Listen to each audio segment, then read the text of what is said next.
Awo TV. Et il faut qu'on règle politiquement. Ok, merci beaucoup, Président. On passe à la deuxième question. Alors, deuxième question, Ezali, par rapport à la solution. La solution, Ezali, obtient un état de droit. Qu'il y avait ce pacte social pour la paix, initiative louable, qui était proposée par ces hommes de Dieu. Et donc, lorsqu'ils ont demandé à me rencontrer, je n'ai pas refusé. Directement, j'ai accepté. Mais 2 jours avant, j'ai vu dans les médias que Monseigneur Chollet avait parlé de venir à l'appel du président au dialogue, etc. Donc, j'ai trouvé ça un peu bizarre et j'ai voulu préciser d'entrée de jeu quand ils sont arrivés en disant à Monseigneur Chollet que je n'avais pas très bien compris son message, je n'ai pas demandé, moi, cette rencontre, et que j'aimerais qu'à la sortie, ils précisent que c'est à leur initiative et non à la mienne que cette rencontre avec eux se fait. Parce que moi, le dialogue, je lui ai dit, il est permanent.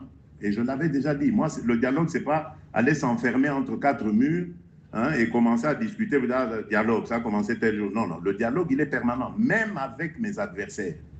Ma main est toujours tendue pour le dialogue. Parce que je sais que je ne suis pas parfait. Je sais que dans ma gouvernance, il peut y avoir des problèmes que d'autres peuvent voir et que moi, je ne vois pas forcément. Et ce serait bien de parler avec tout le monde parce que nous appartenons à un même pays. Nous voulons son bonheur. Donc, nous ne pouvons pas nous dire, moi, c'est moi qui ai la vérité, les autres. Non, c'est pour ça que mon dialogue, il est permanent. Alors, ils ont compris ça, il m'a expliqué que c'était une mauvaise interprétation des médias. J'ai dit, ok, c'est bon. Puis on a discuté, je vous épargne le contenu, mais moi j'avais posé mes questions lorsque j'ai entendu. J'ai dit, ok, votre initiative, elle est louable. Mais moi, permettez-moi de vous poser une question. La première, c'est de savoir, vous situez votre initiative où dans l'actuel processus qui est impulsé par la région. Et nous étions à quelques jours de la réunion conjointe là, qui a eu lieu à Dar es Salaam entre la SADC et la East African Community.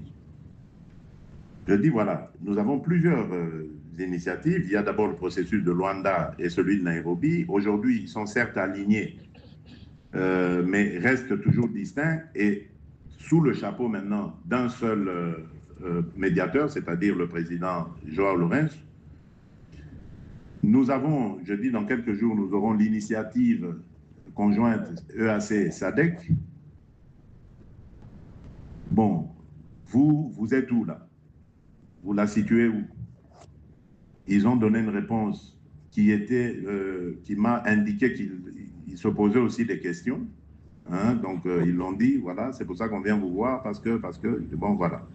Donc, à vous de faire aussi un effort pour comprendre où vous situez Et puis, mon autre question, c'est de savoir, bon, vous parlez de Congolais qui doivent se mettre ensemble, discuter. Je suis d'accord, vous le savez. Moi, j'ai toujours été ouvert à toutes ces discussions avec les Congolais.